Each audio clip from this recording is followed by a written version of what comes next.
Your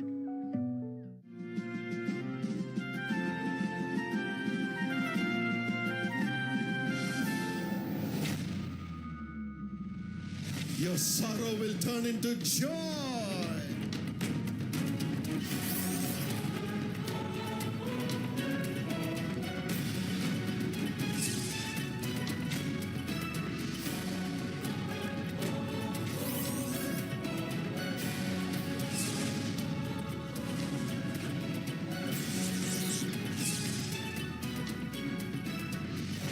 Blessed are the meek, for they will inherit the earth. సాత్వికులు ధన్యులు, వారు భూలోకమును స్వతంత్రించుకొందురు. This is God's promise for you from Matthew 5 and verse 5. మత్తయి సువార్త 5వ అధ్యాయం 5వ వచనములో దేవుడు మీకు అనుగ్రహించే వాగ్దానం ఇది. God wants you to inherit the earth. దేవుడు భూలోకాన్ని మీరు స్వతంత్రించుకోవాలని కోరుతూ ఉన్నాడు. He wants you to be more than a conqueror in this earth. ఈ భూమి మీద మీరు అత్యధికమైనటువంటి విజయాన్ని పొందిన వారుగా ఉండాలని దేవుడు కోరుచూ ఉన్నాడు. He wants you to have all the blessings from heaven and enjoy it as an inheritance in this earth. ఈ భూలోకములో పరలోక సంబంధమైన ప్రతి ఆశీర్వాదములను పొంది అనుభవించాలని దేవుడు కోరుతూ ఉన్నాడు. For that he makes us a meek person. కనుకనే దేవుడు మిమ్మల్ని సాత్వికులుగా మారుస్తూ ఉన్నాడు. What is the inheritance God gives us? ఎలాంటి స్వాస్థ్యమును దేవుడు అనుగ్రహిస్తూ ఉన్నాడు? Romans 8:17. రోమా 8:17 ప్రకారం He gives us the inheritance of being a heir of God. మనము పిల్లలమైతే వారసులము, అనగా దేవుని వారసులము. As we suffer for the sake of Christ, we shall receive the glory of God as Jesus received after his suffering. క్రీస్తుతో కూడా మహిమ పొందుటకు ఆయనతో శ్రమపడిన యెడల క్రీస్తుతోడి వారసులము. Yes, you become the heir of God exactly as Jesus became the heir of God. ప్రభువైన యేసుక్రీస్తు ఏ విధంగా దేవుని వారసుడైనాడో అలాగే మనము దేవుని వారసులము. And secondly, రెండవదిగా the inheritance that God gives us దేవుడు మనకు అనుగ్రహించేటువంటి స్వాస్థ్యం ఏదనగా is found in 1 Peter 1:3. పేతురు రాసిన మొదటి పత్రిక 1వ అధ్యాయం 3వ వచనములో కలదు. He gives us the new birth into a living hope through the resurrection of Jesus. మృతులలో నుండి యేసుక్రీస్తు తిరిగి లేచుట వలన జీవముతో కూడిన నిరీక్షణ మనకు కలుగుచున్నది. Yes, we become resurrected as God's children. అవును, మనము దేవుని పిల్లలుగా తిరిగి పునరుద్ధానం చెందుతున్నాము. Yes, we have the right to become the heirs of God and the children of God. అలాగే మనము పిల్లలమైతే దేవుని యొక్క వారసులమై ఉన్నాము. Next, the Bible says తర్వాత బైబిల్ తెలియచేస్తున్నది in Hebrews 9 and verse 14, హెబ్రీయులకు రాసిన పత్రిక 9వ అధ్యాయం 14వ వచనంలో Jesus offered himself as a sacrifice through the eternal Spirit to cleanse our conscience from acts of death, from sin. నిత్యుడగు ఆత్మ ద్వారా ప్రభువైన యేసు తన్ను తాను సజీవ యాగంగా సమర్పించుకున్నప్పుడు నిర్జీవ క్రియలు విడిచి దేవుని సేవిస్తూ ఉన్నాం. So the blood of Jesus cleanses us from all the nature of sin, which is an inheritance from God. ప్రభువైన యేసుక్రీస్తు వారి యొక్క రక్తము ద్వారా మన యొక్క పాపములన్నీ కూడా శుద్ధీకరణ చేసి మనం దేవుని వారసులుగా చేస్తూ ఉన్నాం. Yes, we become clean in this world, ఈ లోకములో మనము శుద్ధీకరించబడుచూ ఉన్నాము, free of our sin, పాపముల నుండి విడుదల పొందుచున్నాము, and overcome the nature of sin which every human being gets ప్రతి మానవాళికి ఉన్నటువంటి పాపపు స్వభావం లేకుండా మనము పాపాన్ని జయిస్తూ ఉన్నాం through the blood of Jesus. ఎట్లనగా యేసుక్రీస్తు రక్తము ద్వారా. May God give you that grace today. దేవుడు అలాంటి కృపను మీకు దయచేయును గాక. Cleanse you from every sin and the nature of sin పాపము నుండి, పాపపు స్వభావం నుండి దేవుడు శుద్ధీకరిస్తూ ఉన్నాడు through the blood of Jesus, ప్రభువైన యేసుక్రీస్తు రక్తము ద్వారా, as an inheritance to become as God's child. దేవుని పిల్లలుగా అనగా దేవుని వారసులం అవుతూ ఉన్నాం.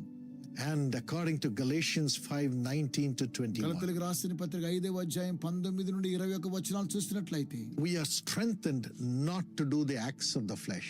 శరీరానుసారమైన పాపములు చేయకుండానట్లు దేవుడు మనకు శక్తిని దయచేస్తున్నాడు. No sexual immorality, జారత్వము నుండి దూరపరుస్తూ ఉన్నాడు. no impurity, ఇకపై అపవిత్రతే లేదు, no idolatry, ఇకపై విగ్రహారాధన లేదు, no witchcraft, ఇకపై అభిచారములు లేవు, no hatred, ఇకపై ద్వేషములే లేవు, no discord, కలహములు ఇక లేవు, no jealousy, మత్సరములు లేవు, no fits of rage, క్రోధములు లేవు, no selfish ambition, కక్షలు ఇక లేవు, no dissension, విమతములు ఇక లేవు, no faction, ఇకపై అసూయలు లేవు, no drunkenness. అల్లరితో కూడిన ఆటపాటలు లేవు. Yes, we inherit holiness. మనము పరిశుద్ధతను స్వతంత్రించుకొనబోతూ ఉన్నాము. God gives you that grace. దేవుడు అట్టి కృపను దయచేస్తూ ఉన్నాడు. Jesus said యేసు సెలవిచ్చి ఉన్నారు. in John 14 and verse 18, యోహాను సువార్త 14:18 my children, నా యొక్క బిడ్డలారా, I will not leave you as orphans in this world. నేను మిమ్మును ఈ లోకములో అనాథలుగా విడిచిపెట్టను. I will not leave you comfortless in this world. ఈ లోకములో ఆదరణ లేకుండా మిమ్మును విడిచిపెట్టను. I will not leave you lonely and alone in this world. ఈ లోకములో ఒంటరి వారిగా ఏకాకులుగా మిమ్మల్ని విడిచిపెట్టను. He said in John 16, 19 and 20, యోహాను సువార్త 16, 19, 20లో ఆయన చెప్పిన మాట ఏమిటంటే, my children, నా యొక్క బిడ్డలారా, I, Jesus, will come to you. యేసు అనే నేను మీ చెంతకు వచ్చేదను. When I come to you, నేను మీ చెంతకు వచ్చినప్పుడు your sorrow will turn into joy. మీ దుఃఖమంతయు కూడా సంతోషముగా మార్చబడిపోతోంది. I will not leave you as orphans. నేను మిమ్మును అనాథలుగా విడిచిపెట్టను. I will come to you. నేను మీ యొద్దకు I వచ్చేదను. will come to you. నేను మీ యొద్దకు వచ్చేదను. I will heal you. నేను మిమ్మును I స్వస్థపరచెదను. will remove your sins. నేను మీ పాపములను తొలగించేదను. I will do good to you. నేను మీకు మేలు జరిగించెదను. I will build the lonely into families. నేను ఏకాంగులను సంసారులుగా నిర్మాణము చేసేదను. I will turn your crooked paths in your life. నేను మీ జీవితంలో ఉన్న వంకర మార్గములన్నిటినీ సరిచేసేదను. I will give you treasures that are hidden. నేను దాచబడిన నిధులను మీకు అనుగ్రహించేదను. I will give you riches. నేను మీకు ఐశ్వర్యమును అనుగ్రహించేదను. I will turn your sorrow into joy. నేను మీ విచారం అంతటినీ సంతోషముగా మార్చివేసేదను. I will give you my peace. నేను నా శాంతిని మీకు I అనుగ్రహించేదను. will give you my life. నా యొక్క జీవము మీకు ఇచ్చేదను. I will give you my resurrection. నా పునరుద్ధానమును మీకు అనుగ్రహించేదను. I will restore everything that you have lost in double measure. మీరు కోల్పోయిన సమస్తమును రెండింతలుగా మీకు మరలా పునరుద్ధరించేదను.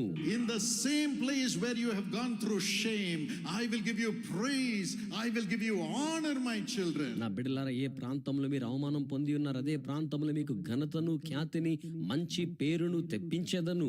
I, Jesus, will never leave you. యేసు అనే నేను ఎప్పటికీ మిమ్మును విడువను. I will never forsake you. నేను ఎప్పటికీ మిమ్మును ఎడబాయను. I will come to you. నేను మీ యొద్దకు I వచ్చేదను. will come to you. నేను మీ యొద్దకు I వచ్చేదను. will come to you. నేను మీ యొద్దకు వచ్చేదను. I will not leave you as orphans in this world. నేను మిమ్మును ఈ లోకములో అనాథలుగా విడిచిపెట్టను. This is what Jesus says to you this afternoon. ఈ మధ్యాహ్నం ఈ మాటలు యేసు మీకు తెలియచేయుచు ఉన్నారు. You are not an orphan in this world. మీరు ఈ లోకములో అనాథల వంటి వారు car. Jesus is coming to you.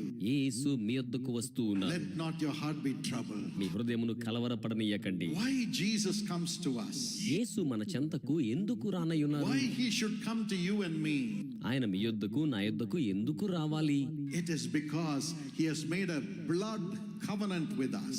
ఎందుకనగా ఆయన మనతో రక్త నిబంధనను చేసి ఉన్నారు. He has made a covenant with blood. ఆయన నిబంధనను రక్తముతో చేసి In ఉన్నారు. Luke chapter 22 and verse 20, Jesus says, లూకా సువార్త 22:20 యేసు ఏమన్నారంటే, I am shedding my blood on the cross for you, so that through my blood, holy blood, I'll make a covenant with you to make you my child. నేను శిలువలో చిందించిన పరిశుద్ధ రక్తం ద్వారా మిమ్మును నా యొక్క బిడ్డలుగా చేసుకునే నిమిత్తమై నేను మీతో ఒక నిబంధన చేయుచున్నాను అని సెలవిచ్చారు. Yes, blood unites people. అవునండి, రక్తము ప్రజలను ఏకము చేస్తోంది. Blood unites a family. రక్తము ఒక కుటుంబమును సమైక్యంగా చేస్తోంది. So the Almighty God came in the form of Jesus as a man. కనుక సర్వశక్తిగల దేవుడు నరునిగా యేసు యొక్క రూపములో ఈ లోకములోనికి వచ్చి ఉన్నారు. He shed his blood on the ఆయన cross. సిలువలో రక్తమును చిందించి ఉన్నారు. And with that blood, he was crying out, forgive the people of their sins and make them my sons and daughters. ఆ రక్తము చేతనే నా యొక్క బిడ్డల పాపములను మీరు క్షమించి వారిని నాకు కుమార్తెలుగాను వారిని నాకు కుమారులుగాను చేయండి అని అంటున్నారు. Today, my brother, ఈ రోజున నా సోదరుడా, today, my ఈ sister, రోజున నా సహోదరి, my darling నా children, ప్రియమైన బిడ్డలారా, if you tell Jesus, Lord, I believe and I want to make a covenant with you, Lord. యేసయ్యా నీ యందు విశ్వాసం ఉంచుచున్నాను, నీతో నిబంధన చేయగోరుతున్నాను అన్నట్లుగా మీరు ప్రభువుతో చెప్పినట్లయితే, As you tell him, cleanse my blood from my sins. నా యొక్క పాపములను బట్టి నా యొక్క రక్తమును శుద్ధీకరించమని మీరు చెప్పినట్లయితే, In 1 John 1:7, the Bible says, మొదటి యోహాను 1:7 బైబిల్ ఏమని the చెప్తోందంటే, blood of Jesus Christ cleanses us from all sin. యేసు క్రీస్తు రక్తము సకల పాపముల నుంచి మనల్ని కడిగి పరిశుద్ధపరుస్తోంది. The covenant of the blood of Jesus will come and cleanse you and unite you with him as his child. యేసు యొక్క నిబంధనతో కూడిన రక్తం మీ యొద్దకు వచ్చి మిమ్మును శుద్ధీకరించి దేవుని యొక్క బిడ్డలుగా ఆయనతో మిమ్ములను ఐక్యపరుస్తోంది. In John 1:12, the Bible says, యోహాను సువార్త 1:12 బైబిల్ చెప్తోంది, everyone who believes in Jesus, యేసునందు విశ్వాసం ఉంచిన ప్రతి ఒక్కరును కూడా he gives you the power to become God's child. దేవుని బిడ్డలుగా మార్చబడ్డానికి తగిన అధికారము ఆయన ఇస్తూ ఉన్నారు. Today you can become God's ఈ child. రోజున మీరు దేవుని బిడ్డగా మార్చబడవచ్చును. God's child. దేవుని బిడ్డగా, God's child. దేవుని బిడ్డగా. When you cry to Jesus to ask him to forgive your sin, మీ పాపములను క్షమించమనే రీతిగా మీరు ఆయనను అడగడం కోసమై మొర్రపెట్టి ఉన్నప్పుడు he will come to you. ఆయన మీ యొద్దకు వస్తారు. Wash your sins with his blood మీ పాపములను తన రక్తముతో శుద్ధీకరిస్తారు. and make a covenant with his holy blood with you, తన పరిశుద్ధ రక్తము చేత ఆయన మీతో నిబంధన చేస్తారు. and you will become God's child. మీరు దేవుని బిడ్డలుగా మార్చబడతారు. You can throw away everything else, మిగిలినవన్నీ కూడా మీరు విసిరి పారవేయవచ్చు. every sin, ప్రతి పాపమును, every addiction, ప్రతి వ్యసనమును, everything of the world, లోకపరమైన సమస్తమును, and he will connect you with himself. ఆయన మిమ్మును స్వయంగా తనతో అనుసంధానం చేసుకుంటారు. He will come to you every moment and say, I will not leave you as an orphan. From now on, you are my son, you are my daughter. ప్రతి క్షణము ఆయన మీ చెంతకు వచ్చి, నేను మిమ్మల్ని అనాథలుగా విడిచిపెట్టను, మీరు నాకు కుమారులు అంటారు, మీరు నాకు కుమార్తెలు అంటారు. He will call you by name. ఆయన మిమ్మును పేరు పెట్టి పిలుస్తారు. You will become like Jesus. మీరు యేసు వలె మార్చబడతారు. This is the greatest blessing you can have. ఇటువంటి గొప్ప ఆశీర్వాదమును మీరు కలిగి ఉండవచ్చును. Just like your father. అక్షరాల ఒక తండ్రి వలె. I just read a wonderful testimony. నేను అద్భుతమైన ఒక సాక్ష్యాన్ని చదివి ఉన్నాను. This is from a person called Pukashe Puko from Kohima, Nagaland. Kohima Nagaland నుంచి పుకాషే పుకో అనే వ్యక్తి యొక్క సాక్ష్యం. He gave his life to Jesus in 1973. 1973 సంవత్సరంలో అతడు తన జీవితాన్ని యేసుకు సమర్పించి ఉన్నారు. But then he got a job in the army. అయినప్పటికీ సైన్యంలో ఉద్యోగం పొందుకున్నాడు. When he went to the army, అతడు సైన్యానికి వెళ్ళి ఉన్నప్పుడు he began to drink along with others. అతడు ఇతరులతో కలిసి మద్యాన్ని సేవించడాన్ని ఆరంభించి ఉన్నాడు. He became a drunkard. తద్వారా అతను మద్యపాని అయిపోయాడు. He lost his anointing. తన అభిషేకాన్ని కోల్పోయాడు. The fear of death was tormenting him. మరణ భయం అతన్ని ఎంతగానో పీడించేస్తోంది. Day and night he couldn't sleep. దివరాత్రములు నిద్ర పట్టడం లేదు. After 24 years, he got discharged from the army. 24 సంవత్సరాల తర్వాత సైన్యం నుంచి అతడు విడుదల చేయబడ్డం జరిగి ఉన్నది. He came home, అతడు తిరిగి ఇంటికి వచ్చాడు. no job, ఉద్యోగం లేదు, only drinking. కేవలం మద్యపానమే. 2 years unemployed. 2 సంవత్సరాలు నిరుద్యోగిగా ఉన్నాడు. He could not sustain his family. అతడు తన కుటుంబాన్ని కొనసాగించలేకపోతున్నాడు. And he was in darkness. The family was in darkness. అతడు అంధకారములో ఉన్నాడు, కుటుంబం కూడా అంధకారములో ఉంచబడిపోయింది. But in 2006, అయితే 2006 సంవత్సరంలో and he attended the meeting with his son. అతడు తన కుమారునితో కలిసి ఆ సభకు And హాజరయ్యాడు. as I was preaching that day, నేను ఆ రోజున దేవుని యొక్క వాక్యం the బోధిస్తుండగా Holy Spirit convicted him. పరిశుద్ధాత్మతలో He పశ్చాత్తాపం cried కలిగింది. out for his sins, తన పాపముల కొరకై అతడు ఎంతగానో రోదించాడు. and the Holy Spirit came upon him. పరిశుద్ధాత్ముడు అతని మీదకి And వచ్చాడు. when I prayed for everyone who needed a job that day, ఆ రోజున ఉద్యోగం కావాల్సిన వారందరి కోసం నేను ప్రార్థన చేయుచూ ఉండగా he said, Lord, I want a job and I want to be free from alcohol. అతను అనుకున్నాడు, ప్రభువా నాకు ఉద్యోగం కావాలి, మద్యపానం నుంచి నేను పూర్తిగా విడుదల And the పొందాలి. Spirit of God came upon him దేవుని యొక్క ఆత్మ అతని మీదకి వచ్చారు. and set him free from the alcoholic addiction. అతనికి మద్యపాన వ్యసనం నుంచి పూర్తి విడుదల అనుగ్రహించారు. 24 years of drinking left in a moment. 24 సంవత్సరాల మద్యపానపు ఆశ ఒక్క క్షణంలో విడిచిపెట్టి వెళ్ళిపోయింది. And not only did God give him a job, in a month's time, he got a government job. దేవుడు అతనికి ఉద్యోగాన్ని ఇవ్వడం మాత్రమే కాకుండా ఒక్క నెల రోజుల్లో ప్రభుత్వ ఉద్యోగాన్ని అతడు పొందుకోగలిగాడు. And his family became honorable family. అతని కుటుంబం ఘనత వహించిన కుటుంబంగా మార్చబడింది. No drinking. మద్యపానమే The లేదు. father had a government job. తండ్రికి ఇప్పుడు ప్రభుత్వ ఉద్యోగం ఉండి ఉన్నది. Children were honored. బిడ్డలు ఘనపరచబడి Then he ఉన్నారు. started watching the Jesus Calls TV programs. ఆ తర్వాత అతను యేసు పిలుచున్నాడు, టీవీ కార్యక్రమాలు And he చూస్తున్నాడు. heard me appeal for people to give donations to build the Jesus Calls prayer tower. యేసు పిలుచున్నాడు ప్రార్థనా గోపుర నిర్మాణం కోసమే ప్రజల యొద్ద నుంచి నేను విరాళాలు అభ్యర్థిస్తూ ఉన్న సంగతిని అతడు ఆలకించాడు. And I said, build God's house with your offering and God will build your house. నేను చెప్పాను కదా, మీ కానుకలతో దేవుని ఇంటిని నిర్మాణం చేయండి, అప్పుడు దేవుడు మీ ఇంటిని నిర్మాణం So చేస్తాడు. he sent money to build a prayer tower. కనుక ప్రార్థనా గోపుర నిర్మాణానికి అతడు ధనము But పంపించాడు. God honored him. కానీ దేవుడు అతనిని ఘనపరిచి Until ఉన్నాడు. then they were in a rented house. అప్పటి వరకు వారు అద్దె ఇంట్లో ఉంటున్నారు. But God made him buy a piece of land after that. అయితే ఆ తర్వాత దేవుడు అతను కొంత భూభాగాన్ని కొనుగోలు చేసేలా Today చేశాడు. they have their own house. ఈ రోజున వారు సొంత గృహమును కలిగి ఉన్నారు. They built God's house.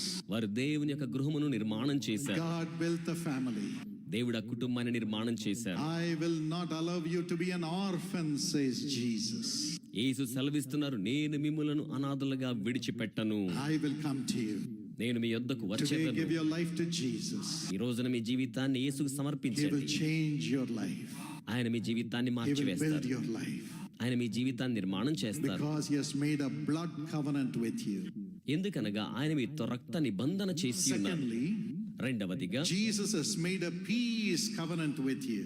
యేసు మనతో శాంతి నిబంధన చేసి ఉన్నారు. In Isaiah 54 and verse 10, యెషయా 54:10 వచనంలో God has made a covenant of peace with you. దేవుడు సమాధాన నిబంధనను మీతో చేసి ఉన్నారు. Mountains may be removed, కొండలు తొలగిపోవచ్చును, but yet God's covenant of peace which he has made with you will never be broken. అయితే ఆయన మీతో చేసిన సమాధానార్థమైన ఆయన యొక్క నిబంధన ఎప్పటికీ కూడా తొలగించబడిపోదు. Troubles may come, కలతలు రావచ్చును, tribulation may come, శ్రమలు రావచ్చును, people may leave you, ప్రజలు మిమ్మల్ని విడిచిపెట్టి వెళ్ళిపోవచ్చు, you may lose your job. మీరు మీ ఉద్యోగాన్ని కోల్పోవచ్చును కూడా. The covenant of peace which Jesus has made with you will never be broken.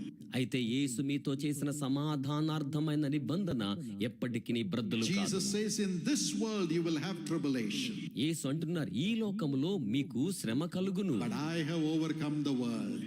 అయినను నేను ఈ లోకమును జయించి ఉన్నాను, I will make you overcome also.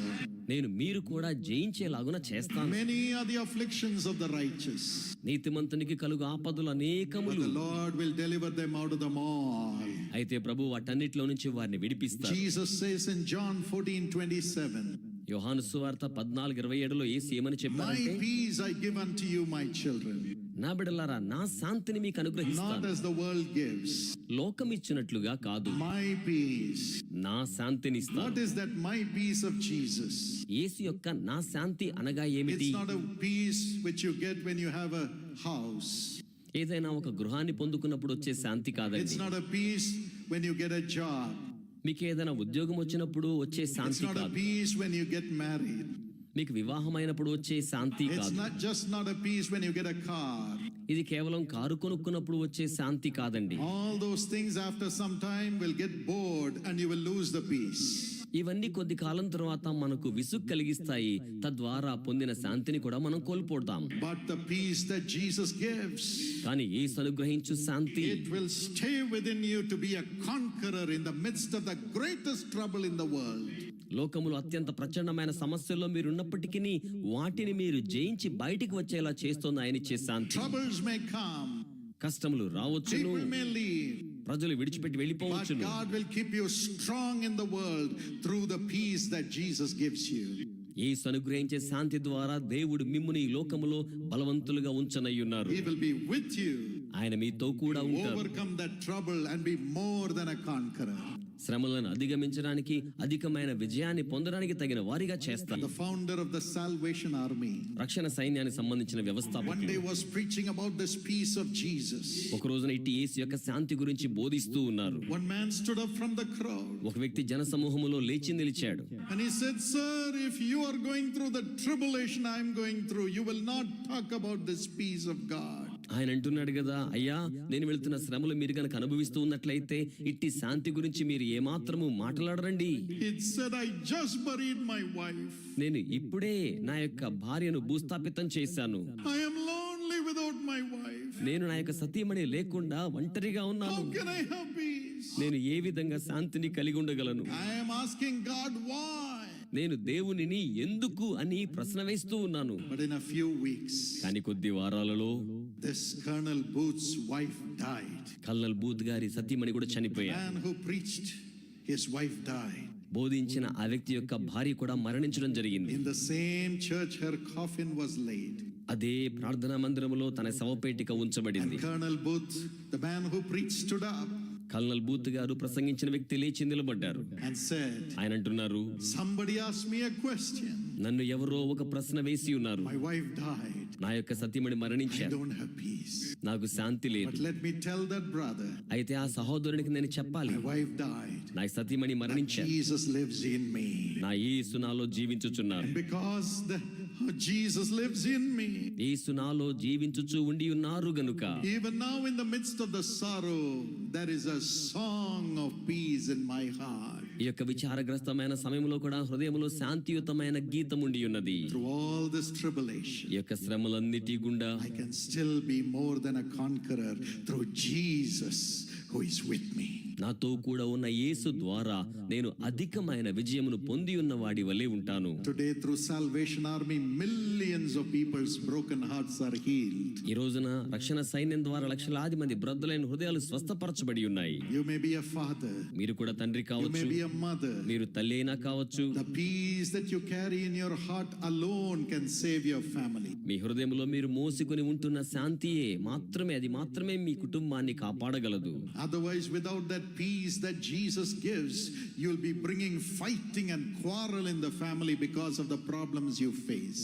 యేసు గనక ఇచ్చే శాంతి లేకుంటే మీరు కుటుంబంలో పోరాటాలు తగాదాలు తీసుకొస్తారు. ఎందుకంటే జీవితంలో ఎదురయ్యే పోరాటాలు ఆ రీతిగా ఉంటాయి.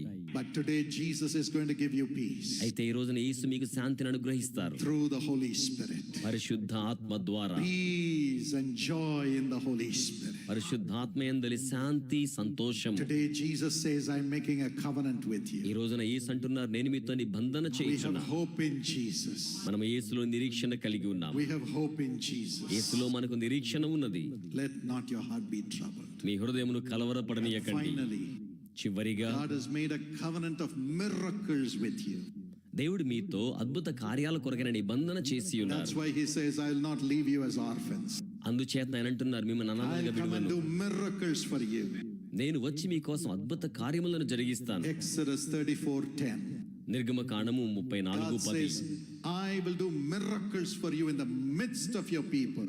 దేవుడు సెలవిస్తున్నాడు, మీ ప్రజల మధ్యలో నేను మీ కొరకై అద్భుతమైన కార్యములను జరిగించేదను. God is a miracle worker. దేవుడు అద్భుత కరుడై ఉన్నారు. Acts chapter 10 and verse 38. అపోస్తుల కార్యము 10:38. How God anointed Jesus of Nazareth with Holy Ghost and power. దేవుడు నజరేతు వాడిని యేసు రీతిగా పరిశుద్ధాత్మ చేత శక్తి చేత Then he went అభిషేకించారు. about doing good and delivering those who were oppressed of the devil. అప్పుడు ఆయన మేలు చేయించు అపవాది చేత బంధించబడి ఉన్న వారందరినీ కూడా విడిపిస్తూ ఆ రీతిగా సంచరించి Let ఉన్నారు. not your heart be troubled. మీ హృదయమును కలవరపడనీయకండి. Shall we amen. look to him right now? మనం ఇప్పుడే ఆయన వైపుకు చూడాలి. Shall we all cry to him right now? మనమందరం ఇప్పుడే ఆయనకు మొర్ర పెడదామా? If we have let down Jesus in any way, ask him to forgive us. ఏ విధానములోనైనా యేసు తల వంచుకునేలా మనం చేస్తుంటే ఇప్పుడే ఆయన క్షమాపణ అడుగుదాం. Do you have a right relationship with your family members? మీ కుటుంబ సభ్యులతో సరైన సంబంధ బాంధవ్యాలు కలిగి ఉన్నారా? If not, repent. అలా కాకపోతే If you పశ్చాత్తాపడండి. have anger concerning anybody, ask Jesus to cleanse you and forgive you. ఎవరి గురించైనా ఆగ్రహాన్ని కలిగి ఉన్నారా? ఇప్పుడే ప్రభు మిమ్మల్ని శుద్ధీకరించి మిమ్మల్ని క్షమించాలని ప్రభువుని అడగండి. If you have taken money unjustly, ask Jesus to forgive you. అన్యాయంగా డబ్బులను తీసుకుని ఉన్నారా? యేసు మిమ్మల్ని క్షమించాలని యేసును అడగండి. Get right with Jesus. యేసుతో సమాధానపరచబడండి. Get right with Jesus. యేసుతో సమాధానపరచబడండి. Get right with everyone in your family and in the world. లోకములో గాని మీ కుటుంబంలో గాని ప్రతి ఒక్కరితో సమాధానపరచబడండి. God says, I want to make a covenant with you. I will never leave you as an orphan. I'll be with you, my child. దేవుడు సెలవిస్తున్నాడు, నా బిడ్డ నేను నీతో నిబంధన చేసి ఉన్నాను, ఎప్పటికీ నిన్ను అనాథగా విడువను అని ఆయన నిబంధన చేస్తున్నారు. Let's turn our lives totally to Jesus. మన జీవితాలను యేసు వైపు సంపూర్తిగా మళ్లించుదాం. Now, ఇప్పుడే you may have sorrows and pain. మీకు విచారములు ఉండవచ్చును, బాధలు ఉండవచ్చును. Tell him, Lord, give me the grace to fulfill your will in the world. ఆయనతో చెప్పండి, ప్రభువా ఈ లోకములో మీ చిత్తమును నెరవేర్చే కృపను నాకు అనుగ్రహించండి. I will not ask questions.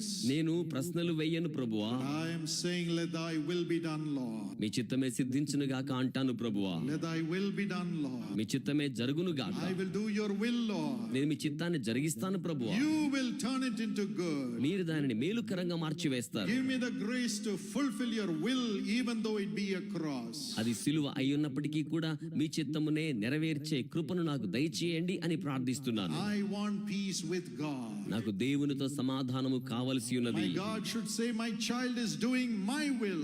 నా దేవుడు అంటాడు, నా బిడ్డ నా చిత్తాన్ని జరిగిస్తున్నాడు అని అంటారు. Give me that peace to do your will, Lord. అటువంటి మీ చిత్తాన్ని జరిగించే శాంతిని నాకు ఇవ్వండి ప్రభువా. Help me not to be afraid of tribulation. ఈ శ్రమకు భయపడకుండా మీరు నాకు సహాయమును జరిగించండి ప్రభువా. Help me to fear God and do his will in the midst of the greatest tribulation. అత్యంత గొప్ప శ్రమలో కూడా దేవునికే భయపడి దేవుని యొక్క చిత్తమును జరిగించే కృప నాకు దయచేయండి. The grace is coming. Krupa వచ్చేస్తున్నది. In your weakness, God's strength is going to be perfected. మీ యొక్క బలహీనతలలో దేవుని యొక్క బలము పరిపూర్ణమవుతోంది. You will rise up. మీరు పైకి లేవనెత్తబడతారు. Wicked people may fight against you today, but you will be more than a conqueror over them. ఈ రోజున దుష్టులైన వారు మీకు విరోధంగా పోరాడవచ్చును గాని మీరు వారి పంటే అధికమైన విజయమును పొంది ఉన్న వారవుతారు. Bless them. వారిని ఆశీర్వదించండి, Increase them. వారిని వృద్ధి పొందించండి, And build their home. వారి గృహాల నిర్మాణం Build చేయండి. their hearts from generation to generation as your homes. వారి యొక్క హృదయములను తరముల వెంబడి తరములు మీ గృహాలుగా నిర్మాణం చేయండి. Thank you, Jesus. Precious Jay Chennaya, thank you so much for your thank offering, which is a blessing to millions of people. మాకు అత్యంత ప్రేమైనటువంటి మా ప్రియ సహోదర జై చెన్నయ్య, మీరు పంపించిన కృతజ్ఞత కానుకల ద్వారా ఈ కార్యక్రమాన్ని సమర్పిస్తున్నాము. తద్వారా లక్షలాది మంది దీవించబడుచున్నారు. అందరి బట్టి మీకు వందనాలు.